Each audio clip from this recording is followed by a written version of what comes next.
Bonjour à tous, je profite de cet épisode pour vous parler de Sailors. Sailors avec un Z, c'est la plateforme de vidéo à la demande par abonnement dédiée à l'univers de la voile de compétition, lancée évidemment par Tip & Shaft. Avec Sailors, notre objectif est de proposer aux passionnés le meilleur de la voile de compétition en streaming sur une plateforme accessible depuis tous vos appareils, ordinateurs, téléphones ou tablettes. Au menu, des documentaires, des séries, des récits de courses, des portraits, des sagas, pour beaucoup disponibles uniquement sur Sailors. C'est le cas par exemple de Duel, le doc sur la bataille acharnée entre Pierre Quiroga et Xavier Macaire, acclamé par la critique, on peut le dire, lors du dernier Sailors Film Festival. Nous approchons la centaine de contenus disponibles sur la plateforme et Sailors propose chaque jeudi des nouveautés, le tout pour le tarif attractif de 5,99€ par mois ou de 60€ par an. Tout ça se passe sur sailors avec un Z.com.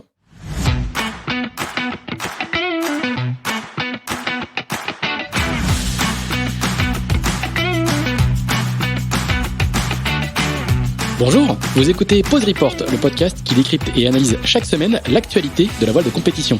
Pause Report est produit par Tip & Shaft, le média des professionnels et des passionnés de voile de compétition. Tip & Shaft, ce sont 2 newsletters hebdomadaires en français et en anglais, des podcasts, des événements, des formations, ainsi qu'un festival du film et un studio de production de contenu que vous pouvez retrouver sur tipandshaft.com. Je suis Pierre-Yves Lotrou et je vous souhaite la bienvenue dans Pause Report.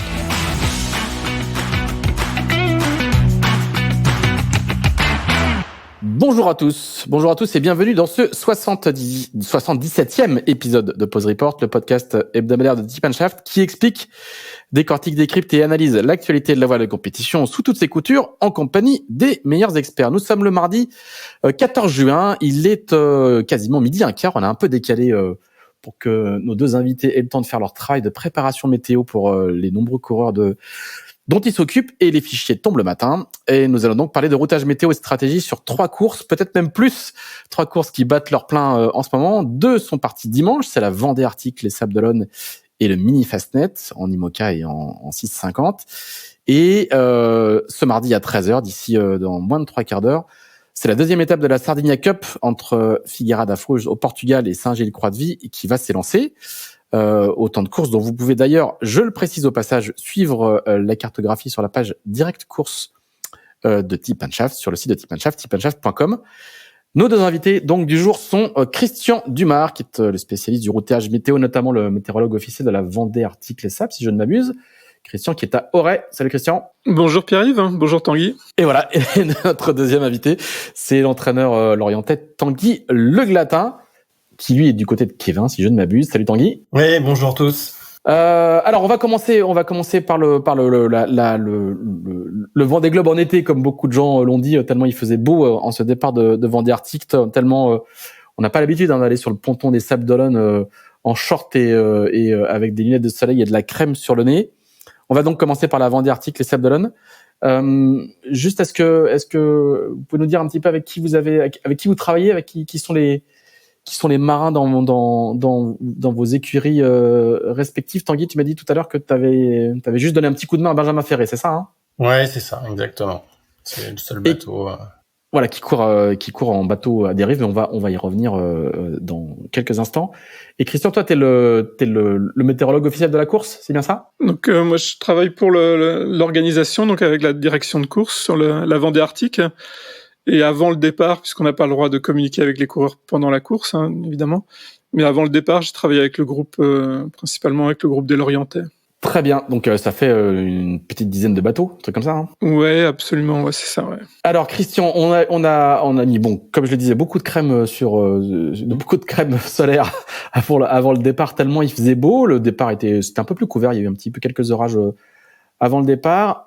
Est-ce que tu peux peut-être nous dire quelle est la situation météo aujourd'hui là à mi-journée? Ils ont ressorti les shorts et les lunettes de soleil ou comment ça se passe? Les bateaux sont partis dans un vent de nord-nord-est qui était assez modéré, 10-12 nœuds. C'est vrai que ça a molli au moment du départ. Ensuite, ça a accéléré très fort. Le vent a basculé nord-nord-ouest.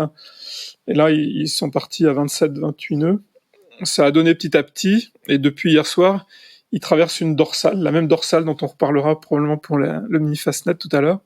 Donc un axe anticyclonique qui leur barre la route. Donc il y a plusieurs groupes de bateaux qui se sont formés. Chacun essaie de trouver le meilleur couloir. mais chacun essaye aussi de se positionner par rapport à la suite. Donc il y a des bateaux qui vont partir dans l'ouest et des bateaux qui vont partir plutôt dans l'est pour la suite de la course. Et là, ils commencent à sortir de la dorsale. On voit que les vitesses commencent à remonter doucement. Ouais, on voit que Charlie Dalin, qui est en pointe, est déjà quasiment on est même assez bien sorti. Ouais, tout à fait. Ouais, les premiers en sont ressortis. Mais il y a des bateaux qui sont bien passés dans l'est aussi. Alors, l'enjeu pour la suite, c'est d'aller passer. Il y a un petit front pas très actif, mais un front qui se désagrège petit à petit. Et soit les bateaux vont le passer et arrivent à prendre le flux de sud-ouest derrière, soit ils sont un petit peu en retard. Mais dans ce cas-là, le flux d'ouest derrière, pardon. Soit ils sont un petit peu en retard et ils restent en avant du front, donc dans la partie est du parcours. Et là, ils vont rester dans le flux de sud-ouest et monter dans ce flux de sud-ouest. Puis après, il peut y avoir des options intermédiaires, des bateaux qui restent dans l'est du front, dans le flux de sud-ouest, quelque temps, et puis qui finissent par le traverser pour aller chercher le flux d'ouest derrière. D'accord. Et ce front-là, il est prévu pour quand ? C'est prévu pour demain.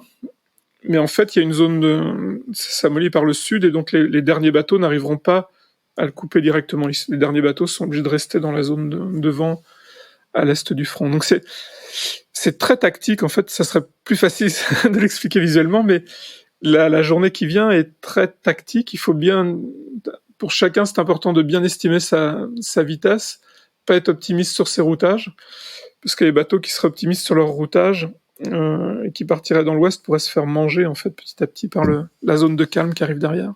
D'accord. Donc la journée d'aujourd'hui, de ce mardi, est cruciale de ce point de vue-là, quoi. Ouais, aujourd'hui et demain, parce qu'ils peuvent toujours repartir réempanner devant demain, donc. Tanguy, on a vu sur le départ de la valse, comme on dit là, on a vu des routes assez différentes entre les foilers et les bateaux à dérive. Est-ce que tu peux nous expliquer un petit peu pourquoi les foilers notamment étaient beaucoup plus bas sur la route? Ils sont pas en route directe, la route directe elle passe beaucoup plus près de l'Irlande. Est-ce que tu peux nous décrypter pourquoi les coureurs, en particulier en foil, ont décidé de glisser en dessous de la route? Alors, comme a dit Christian, il y avait une espèce de dorsale avec une haute pression qui était pas très très bien définie au départ. On savait qu'il y avait un mur, mais on savait pas trop comment exactement le contourner. Et puis ça pouvait se transformer en centre anticyclonique. Il fallait passer, privilégier de passer dans le sud du centre a priori, mais on pouvait aussi privilégier la route directe parce que dans le côté aléatoire. Par contre, effectivement, on voyait bien dans les routages que les routages de foiler avaient tendance à rallonger la route parce que c'était pile poil les conditions où les modes rapides fonctionnaient très bien, et ça s'est vu d'ailleurs dans les premières heures de course où je pense que c'est l'une des rares fois où on a vu autant de vitesse aussi rapide, sauf la fin peut-être de la Valso la dernière fois de la première édition. Mais là on a vu vraiment les foilers exploiter vraiment toute la puissance des bateaux et aller très vite, et ce qui leur permettait de rallonger la route et aller potentiellement effectivement traverser la dorsale qui était peut-être plus étroite au sud. Et voilà. Donc voilà, il y avait les deux options étaient à mon sens jouables, mais ça dépendait un petit peu quand même du type de bateau. En gros, je résume, il vaut mieux pour eux tirer un peu sur la barre pour aller beaucoup beaucoup plus vite. C'est-à-dire que chaque degré où ils s'écartent du près normal ou des allures plus serrées leur permet vraiment d'accélérer, voire pour certains de voler. C'est bien ça. Ah oui. De toute façon, passer je dirais passer maintenant 14 nœuds de vitesse, les bateaux ils sont en vol permanent, donc. Ils volent tous au près? Je pense, ouais. Enfin, ceux qui ont des petits foils, ça doit être plus compliqué, mais là, ils étaient quand même reaching, quoi. Ils étaient. L'enjeu, il était de naviguer à 100 degrés, entre 70 et. Enfin, les bateaux à dérive, c'était de naviguer entre 70 et 80 degrés du vent ou 90 degrés du vent, et puis les autres plutôt à 110 degrés du vent. Donc c'était un peu. Voilà. Par contre, ça restait l'allure la plus rapide pour faire le meilleur CMG pour la suite. Après, est-ce que l'allongement de route va payer? Comme disait Christian, le problème du sud, c'est qu'après, vu que c'est globalement du VMG, ça générait beaucoup de latéral, donc il faut vraiment aller très très vite pour s'en sortir. Alors qu'avec un petit peu de retard au sud, ça pouvait être assez compliqué parce qu'on pouvait pas refaire de jibe, on restait moins longtemps dans le flux de sud comme l'a expliqué Christian, parce que le front passait un peu plus vite, sauf qu'en arrière, en fait, l'angle est plutôt bon, mais il n'y a pas de vent, donc c'est quand même moins bon. Vaut mieux faire du VMG dans 20-25 nœuds de vent que de faire du reaching dans 10 nœuds de vent a priori. Alors moi j'ai pas rerouté, donc faut voir avec Christian si les modèles se confirment. C'est ça, ouais, tout à fait, les modèles se confirment. Donc dans l'ouest, ça passe, mais pour les tout premiers, quoi. Hein. Donc pour les plus rapides, ça peut passer dans l'ouest. Peut-être avec un jibe, hein, c'est pas sûr qu'ils iront directement dans l'ouest. Ils feront peut-être un jibe pour rester un peu plus longtemps dans le vent fort. Mais derrière, ça molle, et puis derrière, les bateaux plus lents, les bateaux plus lents avaient intérêt, comme Tanguy l'a bien dit, de rester un peu plus dans l'est et de couper un peu plus court. Un, parce qu'ils allongent moins, ils accélèrent moins quand ils tirent la barre. Et puis deux, ça peut se terminer dans une impasse pour eux, en fait, dans l'ouest. Du coup, on voit, si vous regardez la carto, je parle aux gens qui nous écoutent, hein, d'abord, c'est un modèle de dorsale, hein, ça se voit absolument parfaitement quand vous cliquez sur le petit bouton météo, hein, avec le vent de sud-ouest d'un côté, de nord-est de l'autre, et puis tout bleu au milieu, et ça tourne. On voit qu'il y a eu quelques manœuvres dans la dorsale, j'imagine, cette nuit ou en début de matinée, avec des marins qui ont fait un petit clic-clac, c'est-à-dire on voit que la tête de flotte là, elle a un peu hésité. Elle est repartie dans l'ouest pour s'extraire de la dorsale, alors qu'ils avaient l'air d'avoir un peu où c'est le mouette naturel pour une sortie de dorsale. Expliquez-moi, moi qui ai perdu un peu la main. C'est une aile de mouette naturelle, je pense, dans le passage de la dorsale, c'est-à-dire que le vent passe de nord-est d'un côté à sud-ouest de l'autre côté. Et donc, parce qu'il y en a certains qui continuent, hein, je pense. Alors, j'arrive pas à voir qui c'est, mais je pense à Romain Athanasio, par exemple, il a pas réussi son aile de mouette. Il est un peu arrêté dans le. Ouais. Alors après, il y a des petites bulles, hein, dans une dorsale comme ça. Faut un tout petit peu de réussite aussi pour réussir à en sortir. C'est pas toujours facile.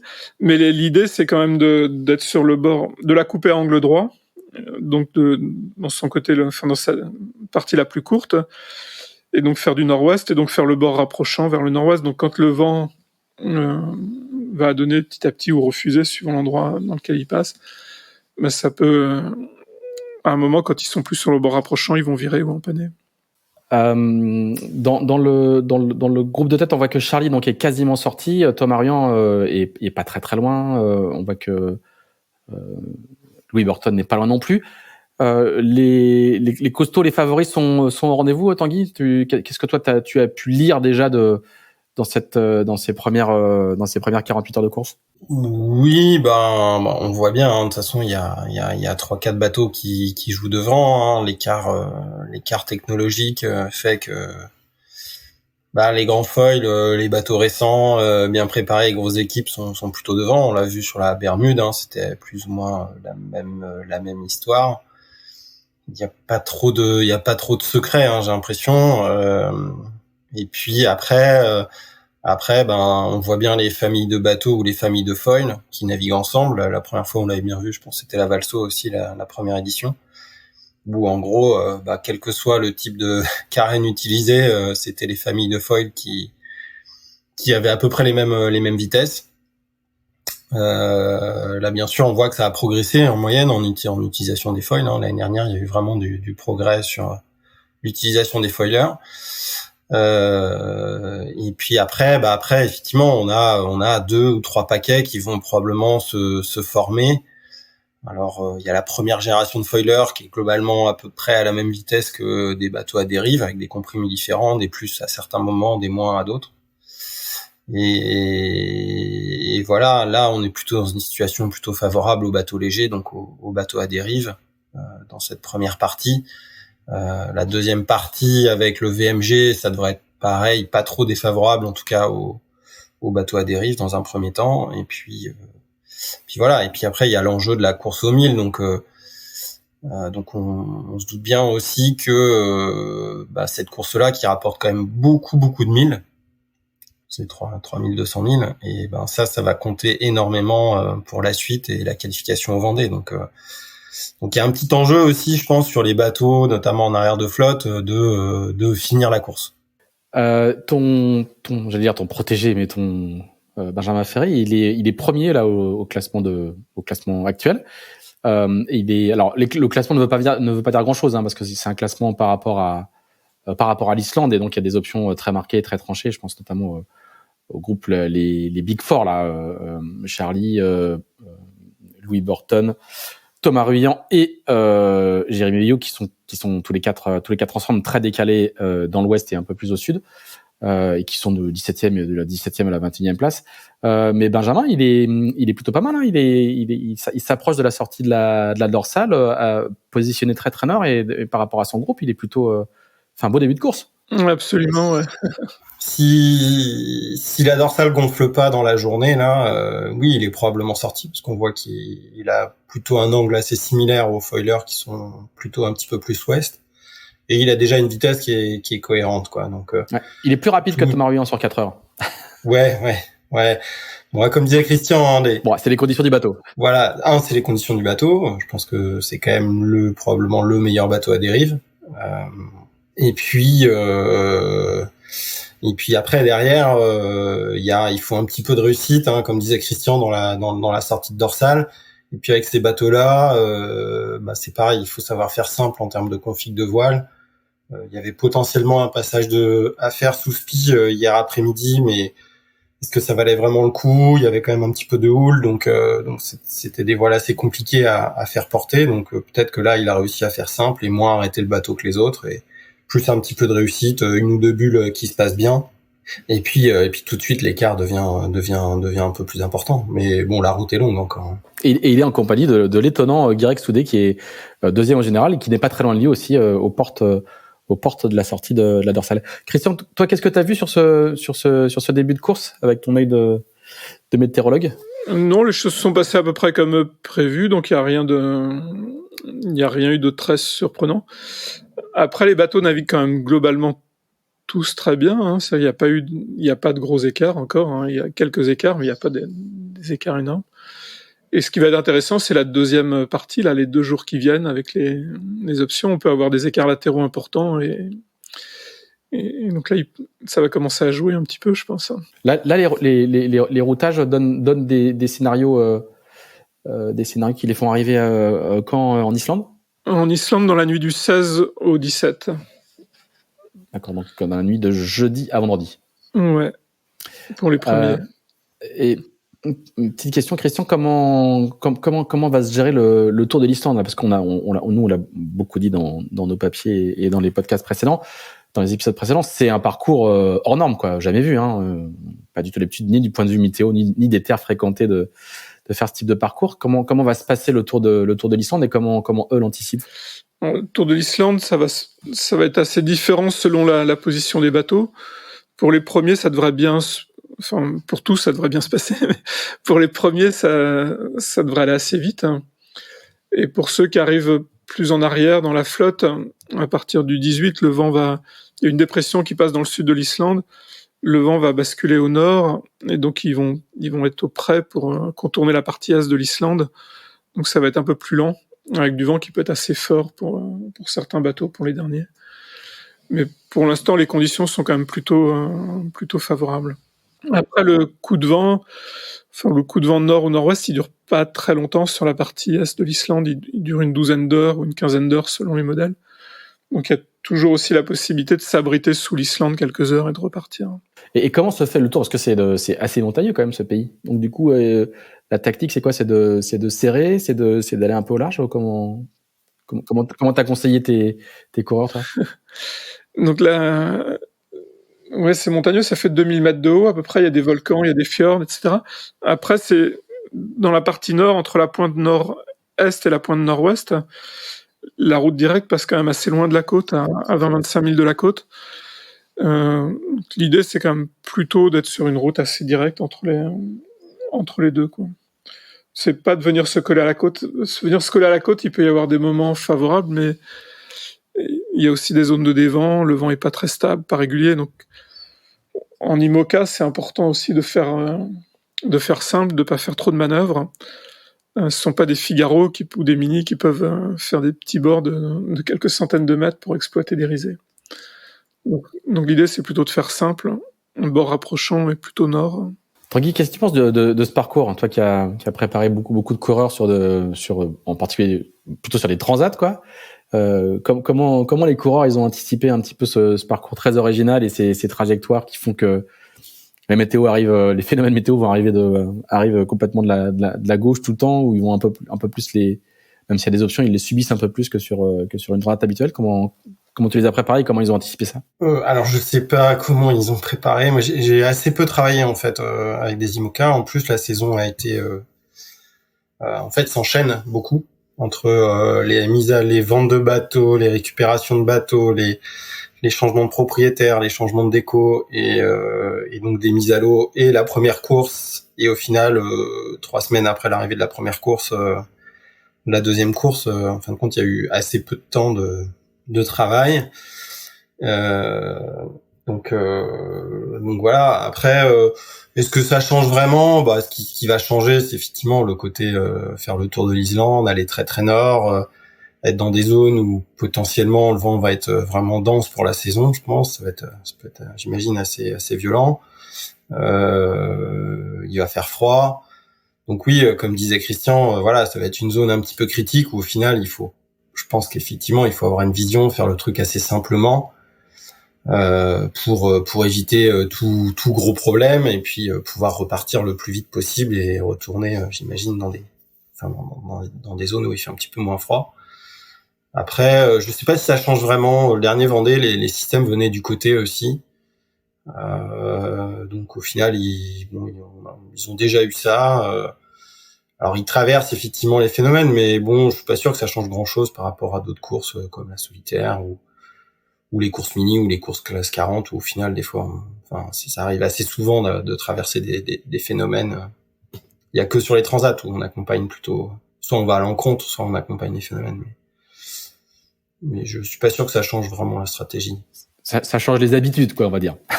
Oui, après ça peut changer, ça peut créer des regroupements assez intéressants par moment, ou des ruptures peut-être un petit peu plus fortes, peut-être un peu plus de regroupement que de rupture. Mais bon, je suis pas sûr que ça change vraiment la stratégie sur le routage. Après ça, faut voir ce qu'en pense Christian. Non, mais moi je suis tout à fait d'accord avec Tanguy là-dessus, avec toi Tanguy. Il y a après il y a le cercle polaire, c'est nord, donc c'est un super parcours, il y a une histoire.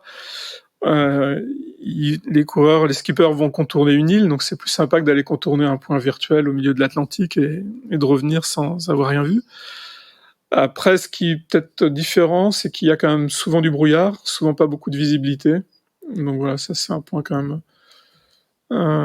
important. C'est pas facile de naviguer dans le brouillard. Alors ceci étant dit, les bateaux sont bien équipés d'AIS, sont visibles au radar là-bas. Enfin, il n'y a pas de problème de sécurité à proprement dit.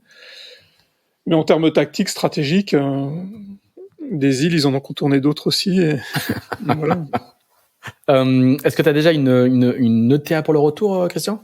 Alors, c'est pas facile parce qu'au retour, il y a un anticyclone qui se met en place. Et donc, selon sa position exacte, ça peut modifier un peu les ETA. Mais on est peut-être sur entre 11 et 13 jours, on va dire, pour le premier. Donc, ça fait autour du 24 peut-être pour l'arrivée. 24-25. C'est-à-dire que les premiers vont redescendre assez vite, puis ils vont buter dans un anticyclone, c'est bien ça? Ouais, donc ils vont buter dedans, pas forcément. Ils vont aller sur le bord de l'anticyclone, mais il peut y avoir plus ou moins de vent. Donc ils vont être ralentis un petit peu. Mais plus ou moins, ça pourrait être aussi 10 jours si l'anticyclone se décale un petit peu moins. Donc là, on n'est pas très précis encore, parce que là, c'est ce qui va se passer dans 5-6 jours, 7 jours. C'est pas encore très, très calé. Ouais, il y a du jeu, en tout cas, comme prévu, j'allais dire. Ouais, tout à fait. Ouais, c'est une belle course, une belle histoire, surtout. Ouais. Alors, on va changer de paysage. On va repartir au sud du côté du Portugal pour le départ de la deuxième étape de la Sardinia Cup, qui est en cours, qu'on voit sur la carte que les bateaux sont sur zone et n'ont pas encore pris le départ. Christian, tu peux nous faire un petit brief de ce qu'attend les coureurs là. Ils partent de Figueira da Foz, qui est sur les côtes du Portugal. Ils vont virer ils vont contourner le Cap Finistère, arrondir le Cap Finistère et aller directement vers Saint-Gilles-Croix-de-Vie. Comment s'annonce cette étape retour? Il y a un petit peu de brouillard déjà sur cette côte portugaise et cette côte espagnole, donc comme en Islande, il n'y a pas que les Islandais qui ont du brouillard. Et donc le vent est assez faible là sur le départ, pas beaucoup de vent, un peu de brouillard, et puis après on a des conditions assez orageuses, surtout à partir de demain soir et sur la dernière partie de course, avec une dépression un peu orageuse qui se balade dans le golfe. Et donc ce sont des conditions complexes parce que on n'a pas toujours des schémas très très bien établis. C'est pas toujours facile de prévoir exactement comment vont se déplacer ces zones orageuses. Donc ils vont devoir bien gérer ça avec peu d'infos à bord. Ouais, il faut le rappeler. Nous, on oublie souvent ça. Autant en IMOCA, ils ont des données qui arrivent, même s'ils ne sont pas routés, ils ont pas mal de données qui arrivent. Autant en Figaro, une fois qu'ils sont partis, ils n'ont pas grand-chose. Ouais, non, ils n'ont aucun fichier. Une fois qu'ils sont partis, ils ont juste la VHF et les bulletins qui arrivent par VHF, donc les bulletins du plaisancier normal, quoi. Tanguy, on fait un petit flashback rapide sur la première étape. Toi qui as suivi ça, qu'est-ce que tu as noté dans cette première partie d'étape? Les favoris sont au rendez-vous. Il y a eu Maël Garnier et Pierre Le Boucher qui gagnent la première étape. Est-ce que tu les aurais mis aussi bien placés que ça? Derrière, il y a plutôt des gros calibres, Achille Nebou, Pierre Quiroga, Erwan Adrolek et Loïs Berrer, eux sont au rendez-vous, mais quelle analyse tu fais de cette première étape? Il y a eu presque 3 courses en fait. Il y a eu la première partie qui était la traversée du golfe de Gascogne avec du près, des passages de front. C'est la première fois qu'il y a autant de passages de front en Figaro 3, donc voilà.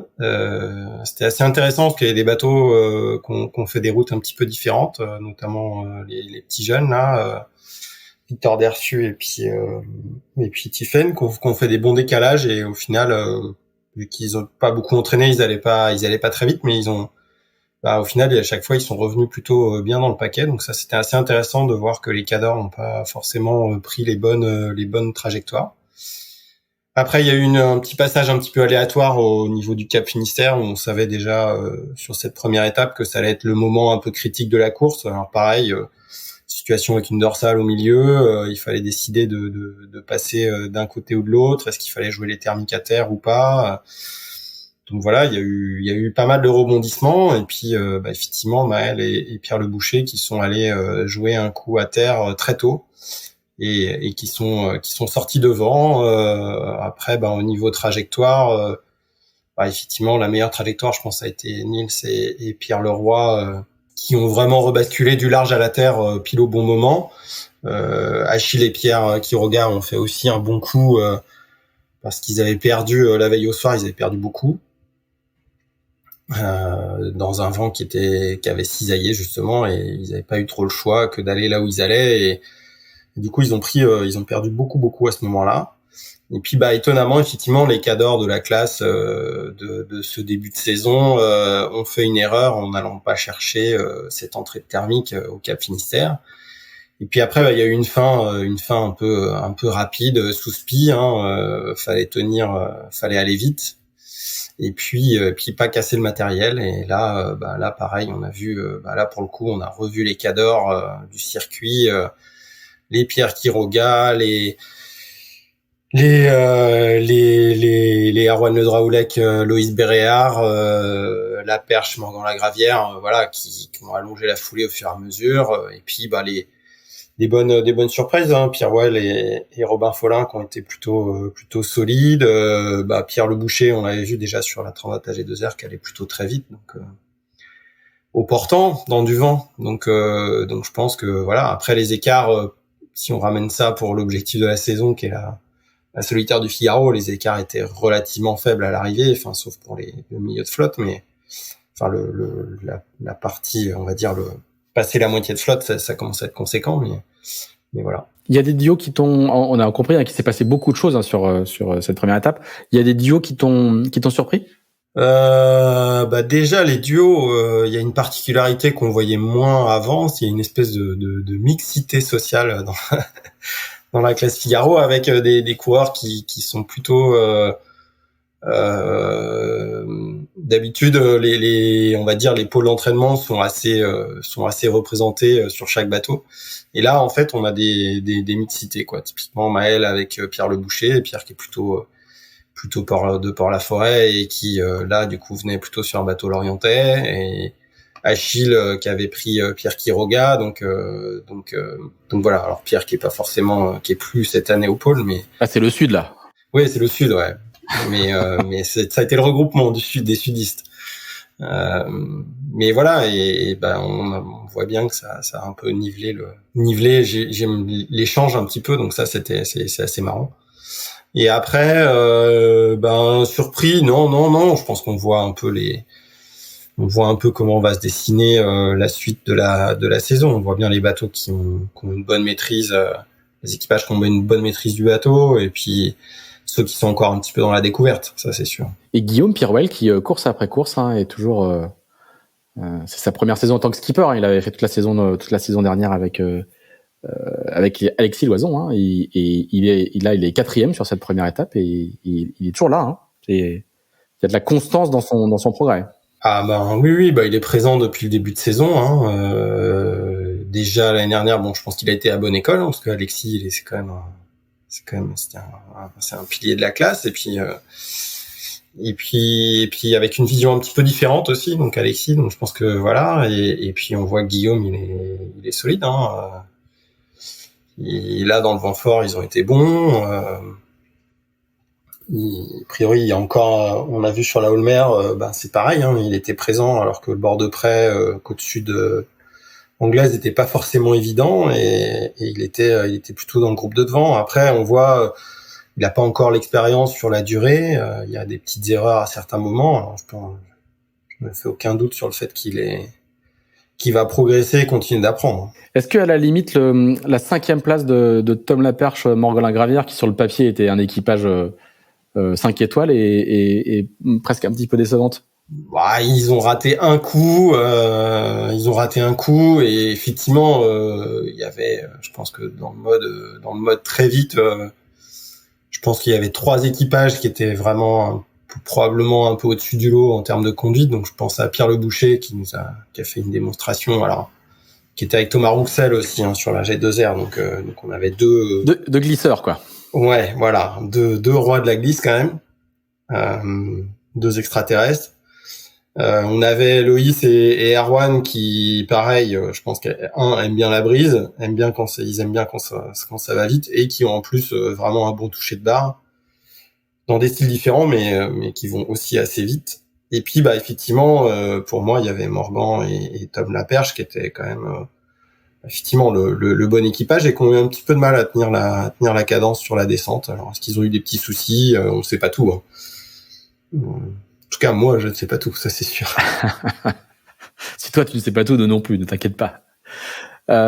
Christian, une petite question sur le passage du Cap Finistère. Autant la descente du golfe de Gascogne et le passage du Cap Finistère dans l'autre sens est assez classique et bien connu. Il y a beaucoup de littérature, et vous avez formé des générations de coureurs à le passer. Autant dans ce sens-là, c'est beaucoup plus nouveau. À quoi il faut faire attention? Est-ce qu'il y a un scénario classique? Comment ça s'annonce pour eux? Alors, il a déjà été passé quand même quelques fois en Figaro 2 déjà, le Cap Finistère, dans ce sens-là. Après, c'est pas beaucoup plus compliqué. Ce qui va être plus compliqué là, c'est de savoir, il y a un front plus ou moins orageux qui doit passer dans la nuit du 15 au 16, ou peut-être le 16 au matin, dont le timing n'est pas très précis. Donc finalement aujourd'hui, ils partent sans savoir exactement quel régime de vent ils auront. L'autre difficulté, c'est si c'est brumeux, ou s'il y a même du brouillard épais, il n'y aura pas d'effet thermique. Si ça se dégage un petit peu, il peut y avoir des effets thermiques, et puis on peut avoir un mixte des deux. C'est une zone de la côte en remontant vers le Cap Finistère dans la journée de demain qui soit dégagée avec un peu de thermique, puis ça se recouvre à la côte un peu plus au nord, et voire avec de la pluie, et l'effet s'arrête. Donc ça peut être très très très tordu, on va dire, comme passage. Ouais, ça s'annonce compliqué quoi. Ouais, je pense que toute l'étape va être compliquée, mais dès le début, dès cet après-midi, ça va pas être simple. Mais demain, la journée de demain va être compliquée. Ouais. Et on peut avoir des regroupements comme on peut avoir des. Alors, peut-être que tout le monde arrivera en même temps dans le Cap Finistère, ou alors il peut y avoir des bateaux qui s'échappent par l'avant aussi. Tanguy, tu as eu quelques-uns de tes coureurs au téléphone ces jours-ci? Ouais, alors moi j'ai pas grand monde, hein. Je suis les skippers massifs et puis là j'avais mon petit jeune là qui vient du mini là, Victor Dersu. C'est les seuls à peu près avec qui j'ai échangé. J'ai un tout petit peu échangé avec Achille parce que justement j'avais fait une entorse au fait de pas naviguer là pendant 15 jours, 3 semaines. Et voilà, juste pour aller voir un spi, donc je lui ai demandé si le spi était bien, mais voilà, c'est les seuls petits trucs, c'est les seules personnes que j'ai eues. Toi, comment tu vois les échanges que tu as pu avoir avec eux là sur cette deuxième étape, comment? Bah ça va être très compliqué, comme dit Christian, hein. On a une situation à la fois classique, à la fois on voit bien que dans le golfe de Gascogne là, ils en parlent déjà à la radio, hein. Et voilà, il va faire très chaud, ça va partir à l'orage, on ne sait pas trop comment. Donc il y a une traversée. Alors la première partie, je dirais que oui, ça va être compliqué, mais bon, ça va être de la régate à peu près. On a une idée de par où les bascules vont se faire, à peu près. Il y a plusieurs schémas, mais bon, ils arriveront à comprendre ce qui se passe. La deuxième partie pour traverser le golfe de Gascogne, elle est vraiment plus aléatoire. Où là, pour le coup, on n'a pas vraiment de schéma écrit. Donc voilà, effectivement, comme tu le rappelais, ils ont plus d'éléments pour faire de l'analyse parce qu'ils ont les ordinateurs à bord, mais par contre, ils ont pas de nouveaux fichiers météo. Donc, ils sont obligés de réactualiser éventuellement avec des cartes ou la météo VHF. Mais ils ont pas de grid et d'analyse fine. Donc ça va être à ceux qui comprennent le mieux les différents systèmes et qui exploitent le mieux les petits vents, voire les grains, voire les orages, qui pourront les faire avancer de 10-15 000 et puis après s'arrêter, attendre les autres. Alors peut y avoir des grosses ruptures comme effectivement si ça se finit plutôt samedi soir, a priori tout le monde va arriver à peu près en même temps en fait. C'est parce que c'est à partir de samedi que la situation évolue un peu. A priori il y aura un retour du régime de nord avec une dorsale qui pousse et la fin de la partie orageuse, a priori, samedi soir. Voilà. Plus c'est clair, quoi. Et là, avec ces situations incertaines, on arrive quand même à faire des routages qui emmènent jusqu'à l'arrivée? Le logiciel, il t'emmène toujours à l'arrivée, hein. Ça, c'est ça qui est bien. Après, Pardon. Je voulais dire des routages sérieux, quoi. Crédibles. Non, moi, non. En tout cas, moi, j'y arrive pas. Je suis pas assez bon pour ça. Christian, il a sûrement des pistes, mais. Non, c'est impossible, non. Il y a des routages qui passent au près, il y a des routages qui passent au portant, d'auto-reaching, enfin. On peut tout avoir, mais il y a rien de sérieux, malheureusement. Ou heureusement, je sais pas, c'est bien pour la course aussi. Oui, parce que du coup, c'est ouvert. Comment, Tanguy, une petite question pour toi, comment justement les coureurs, en particulier les figaristes, comment ils s'adaptent à ce genre de situation où justement, il y a pas de, il va falloir beaucoup improviser, quoi, donc être particulièrement réactif. Est-ce que c'est dans leur ADN naturel de naviguer comme ça? Alors, en Figaro 2, ça l'était. Je pense qu'ils arrivaient bien à s'adapter à des situations aléatoires. En Figaro 3, on va voir, c'est sûrement un peu plus compliqué. Parce qu'il faut se remettre dans un mode où il faut faire le bord rapprochant et on n'a aucune certitude de là où sera la nouvelle pression. Donc c'est un peu plus dur à faire, je pense, psychologiquement, parce qu'ils n'ont pas eu trop à le faire jusqu'à maintenant. Ça fait pas partie des schémas stratégiques qui ont été réellement travaillés, on va dire, ou mis en avant dans leur ADN. Là, par contre, c'est sûr que ceux qui ont fait du mini ou qui ont un peu plus l'habitude ou de l'expérience, ça s'est vu l'année dernière sur la sortie, la SAS en classe 40. Alors ça, c'est les Açores, les sables en classe 40, ouais, c'est ce que je voulais dire. De l'année dernière où justement Gérald Vignard qui avait pas de, avec Hervé Thomas qui avait pas de, je crois qu'ils avaient des problèmes de réception de météo et donc il fallait sortir d'une situation un peu orageuse avec une grosse bulle anticyclonique et au final on avait des routages qui donnaient très nord ou très sud, voilà. Et puis au final lui il a fait tout droit bord approchant et puis il est sorti en tête je crois ou quasi en tête de ce schéma là, donc Donc voilà. Donc ça va être assez intéressant à suivre. Ça c'est sûr. Maintenant, ils ont quand même, pour les bateaux les mieux équipés, ils peuvent recevoir des cartes surface. Ils peuvent avoir des éléments pour décider quoi. Ils ont quand même des éléments pour réactualiser la situation. Ils ont pas que les 5 lignes bulletins. Ils ont des cartes isobariques ou ce genre de choses quoi.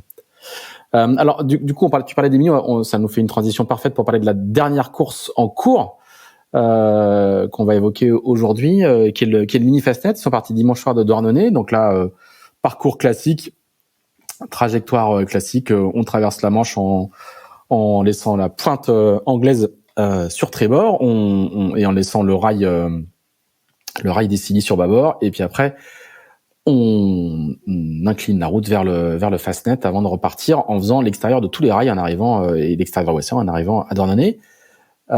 Comment s'est passé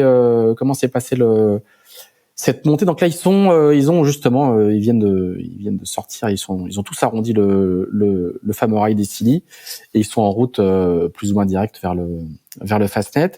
Christian, qu'est-ce qu'ils ont comme conditions et qu'est-ce qu'ils ont eu comme conditions pour monter et comment s'annonce la suite de la course pour eux? Tu disais que ils allaient être concernés par la même dorsale que les IMOCA qui se décale progressivement. Ouais, absolument. Ouais. Donc ils traversent le même axe anticyclonique et ils vont même peut-être devoir le traverser 2 fois, une fois sur la montée vers le Fastnet et une fois sur le retour.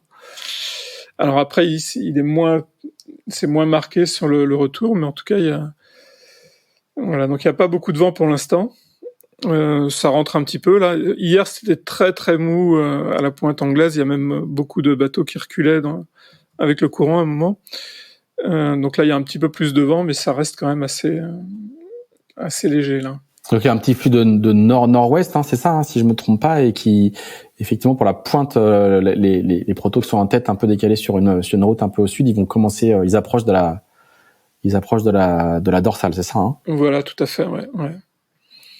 Donc là, c'est pareil, il faut choisir l'endroit où on la passe. Bon, après, là, vu l'incertitude, donc c'est pareil, pour le coup, les mini n'ont même pas les cartes, isobariques dont parlait Tanguy. Donc, ils ont assez peu d'infos, ça fait 2 jours qu'ils sont partis.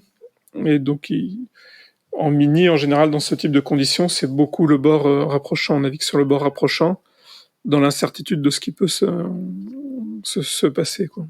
Tanguy, toi qui connais bien cette flotte-là, comment tu analyses le départ de course? Enfin, ça fait déjà 48 heures, je pense qu'ils sont. Ouais. Ils ont pas beaucoup avancé, ils ont fait un quart de la course, quoi. Un gros quart. Ouais, c'est ça, ouais. Ouais, c'est ça, ouais. Bah, ils ont été un mardi, petit peu. Ouais. Bah, ça va être long. Ouais. C'est sûr que la fête du vendredi soir, c'est mort. Ouais. Ça, c'est sûr. Il y en avait plein qui posaient la question au départ, mais on savait que ça allait être long et ça va être probablement encore plus long que prévu, parce que hier effectivement ça a été très compliqué de passer Lenzen. Bon, c'est toujours pareil, c'est soit ça passe avec la marée en une fois, soit là on a vu tous les bateaux de série, voire même les premiers protos ont buté contre le courant. C'est un peu comme une barrière, ce passage entre Wolfrock et Lenzen, et puis il faut remonter jusqu'au DST, et ça c'est toujours jusqu'au nord du DST. Toujours compliqué, et ça a fait des bons rebondissements en moyenne. Donc Lenzen, c'est vraiment la pointe, c'est le Finistère anglais, pour faire simple. Et Wolfrock, c'est le phare qui est un peu décalé dans le sud-ouest. C'est ça le passage dont tu parles. Et le DST, c'est le fameux rail que j'évoquais tout à l'heure, qui est orienté nord-sud et qui bloque la flotte pour aller en route directe. Il faut vraiment le contourner, et ça fait il doit y avoir 25 ou 30 000 de long à contourner, grosso modo, non? À la louche, Je sais plus combien, mais oui, c'est assez. Enfin, non, ça doit être moins que ça. C'est une belle île à contourner, quoi. Ouais, c'est toujours assez long. Et puis, du coup, ils ont perdu un petit peu de temps là-dedans par rapport au schéma. Le vent était un peu plus nord, il est resté nord un petit peu plus longtemps. Ça met toujours du temps C'est un effet titre qui est assez fort à cet endroit-là. Pour ceux qui ont suivi la Solitaire du Figaro l'année dernière, c'est pareil. Ça a joué du rebondissement sur l'étape numéro 3, je crois. Pas mal de rebondissements, donc voilà. Et là, on voit quand même que globalement en proto, tous les SCO tout neufs sont plutôt devant. Alors il y a quelques vieux bateaux qui qui tiennent la route. Mais là, c'est sûr que ça devient compliqué parce que le schéma du coup est très très décalé et ils n'ont pas d'infos pour réactualiser. Donc là, faire la route idéale, c'est pas gagné pour eux. Ça va pas être facile. Et là, les protos de tête qui sont décalés sous le vent, c'est quoi? C'est le courant qui les emporte? Ça optionne? Comment est-ce qu'on explique Ça a optionné, je pense, plus tu parles de Marie Gendron, de Ouais, c'est Maël ça, Cochet, Marie Gendron, voilà. François Jambou. Exactement. Le 621, le 967 et le 1050 qui sont bien décalés, quoi. Ils sont en pointe, mais bien décalés. Ouais, l'idée c'était tout le monde attend en fait la bascule sur l'axe de dorsale et du coup, je pense qu'ils sont dans le schéma qui était prévu avec ils attendent de la rotation gauche pour traverser l'axe de dorsale.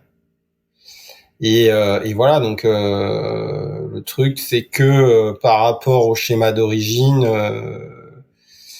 la bulle anticyclonique qui va se former dans la journée là, qui concerne donc aussi les IMOCA, va remonter plus haut que prévu, et enfin surtout se retransformer vraiment a priori en bulle. Et du coup, il y avait une option effectivement au sud ou l'option route directe, quoi, bord approchant, comme disait Christian. Alors là, est-ce que c'est la bonne option de se décaler? La porte va s'ouvrir en fait assez tardivement peut-être pour la route du Nord. C'est pas évident de savoir. J'avoue que j'ai pas rerouté ce matin pour savoir ce qu'ils disaient, mais de toute façon vu qu'ils ont pas d'infos, c'est plutôt à ceux qui auront un peu de feeling, quoi. Il y a le 621, c'est un vieux proto, hein. Tu parlais des SCO là, mais le 621 par contre c'est un nez très très pointu, hein. C'est un vieux proto finaux Oui, c'est d'Éphéméride 3, c'est qui ça, était le bateau d'Erwan Leroux et Thierry Fagnan. Exactement. Et qui lui du coup dans ces conditions un petit peu molles et au final est assez à l'aise. Oui.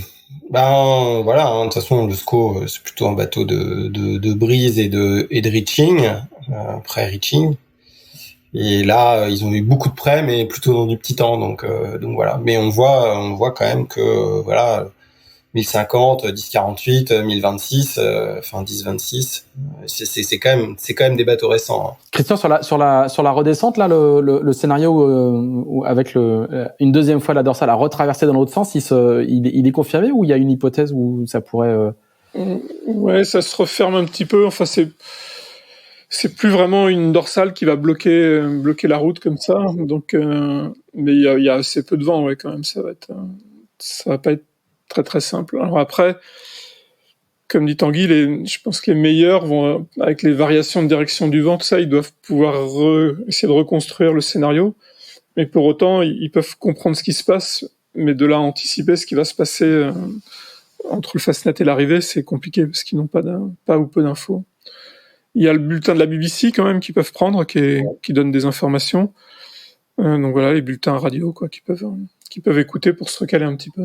Est-ce que sur la descente là, dans une situation comme celle-là, est-ce que le réflexe qui est d'aller un peu plus à l'ouest, en tout cas se positionner un peu plus à l'ouest que le reste de la flotte pour aller chercher un éventuel nouveau vent qui arriverait, ou quelque chose comme ça peut être intéressant? Pas forcément. Je pense que il y a pas forcément intérêt à faire un gros détour sur la route, hein. En tout cas, vu les aléas, ou les risques. Ouais, donc la stratégie, c'est de minimiser ces risques-là, quoi. Voilà. Je pense que la stratégie, ça va être de minimiser les risques.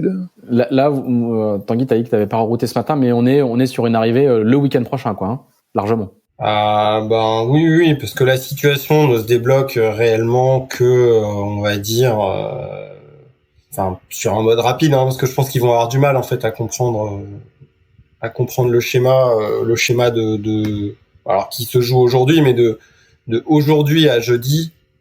Ils vont comprendre le flux de sud-ouest en approche des côtes irlandaises. Ça, ils vont bien le saisir. Par contre, saisir que c'est plus une dorsale et que c'est une bulle anticyclonique et qu'elle continue de s'évacuer et que du coup ça va générer un flux de sud-est qui va être relativement soutenu quand même et qui va durer un peu, ce qui pourrait éventuellement justifier une route pas à bord rapprochant mais de marquer un décalage, mais ça va être compliqué. Je pense qu'ils vont faire du bord rapprochant cas à partir du Fastnet, de mercredi de maintenant à jeudi, c'est quand même compliqué en termes de compréhension du schéma. Alors je m'adresse aux auditeurs qui nous écoutent, c'est que vraiment en mini, il faut le travail, une partie du travail, ce qu'on apprend en centre d'entraînement, c'est à réécrire sur les genoux, à réécrire la situation météo avec un crayon et du papier et essayer de comprendre ce qui se passe vraiment dans le ciel, parce que il y a très très peu d'éléments pour essayer de se recaler, à part, comme disait Christian, les bulletins météo de la BBC. Toi dans tes groupes, tu leur dis de faire ça, tu les incites à aller chercher les infos en anglais. Ils sont habitués à ça, ils sont formés à ça. Ouais, alors là on a quand même des groupes de gens de coureurs ou de skippers qui débutent, donc ils ont déjà beaucoup de choses à gérer. Donc aller chercher en plus les bulletins anglais, ça fait encore plus de choses. Il suffit pas de savoir à quelle heure c'est, mais il faut les avoir écoutés quand même un certain nombre de fois et comprendre les termes, etc. Voilà, c'est ça, parce que ça va vite. Donc en général, on travaille plus ce point-là en deuxième année, sur la deuxième saison, quoi. Voilà. En Master 2. En Master 2, exactement. Mais ceci dit, il y en a qui sont très très bons, donc qui pourraient sauter une classe. Très bien. Allez, on va faire une petite quatrième course. C'est Tanguy Le Glatin qui a attiré mon attention là-dessus en parlant de la grande course de 24 heures du Mondial Classe 40 qui a lieu en ce moment à La Rochelle, qui partira plutôt en fin d'après-midi. Tanguy, t'as même réussi à trouver le parcours. Alors, dis-nous un petit peu ce que c'est que il y a 16 classes 40 de mémoire sur ce championnat du monde, ce qui est un beau retour, avec une jolie flotte avec pas mal de beaux bateaux. Est-ce que tu peux nous dire un petit peu le parcours, et puis après on demandera à Christian s'il a une idée un peu de la situation météo au large. Je te laisse le temps de chercher, Christian, parce qu'on l'avait pas prévu entre les Sables d'Olonne et La Rochelle. Alors du coup on a effectivement trouvé le parcours. Donc ils partent vers 16h30 là, entre 16h30 et 17h. Je pense que ça va dépendre de la sortie des bateaux, parce que tous les bateaux sont au bassin des Chalutiers à La Rochelle, ce qui doit être plutôt sympa d'ailleurs. Et donc ils vont laisser l'île de Ré à tribord et monter chercher les barges.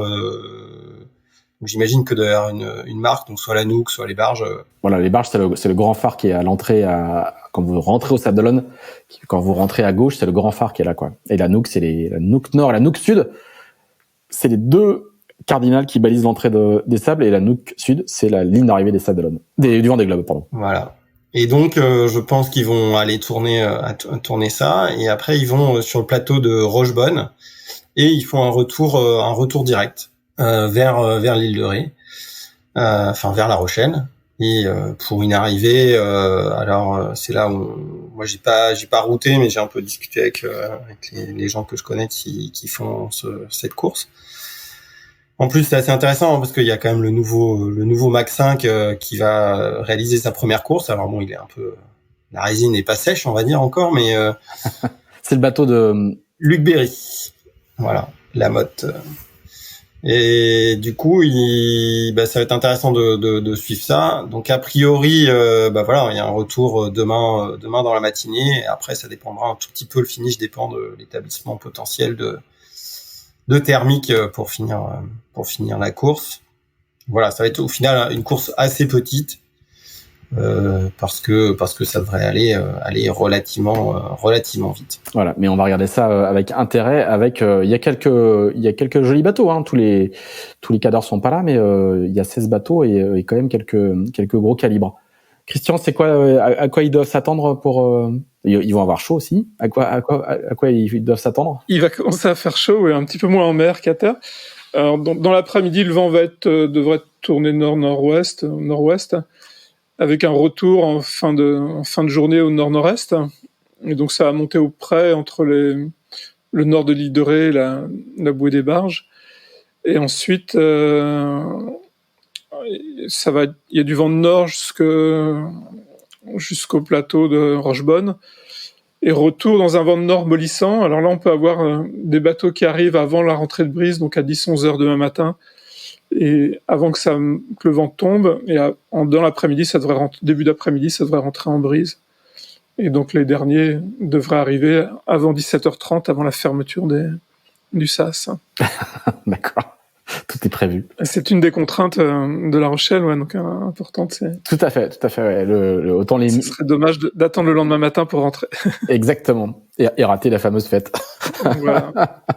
Bon, et puis après, ils ont pas mal de, il y a des côtiers et des bananes de prévus ensuite toute la semaine. Hein. Tout à fait, ouais. Et un tour de l'île de Ré. Et un tour de l'île de Ré dimanche prochain. Le tour de l'île de Ré d'ailleurs, sur lequel le mondial classe 40 vient de se greffer. Et ben merci beaucoup. On a réussi à balayer. Je pense qu'on a fait des milliers de kilomètres carrés entre l'Islande, le Portugal, La Rochelle et la mer Celtique où navigue actuellement les Mini. Et on a balayé aussi tous les bateaux des 650 aux IMOCA en passant par les classes 40 et les Figaro.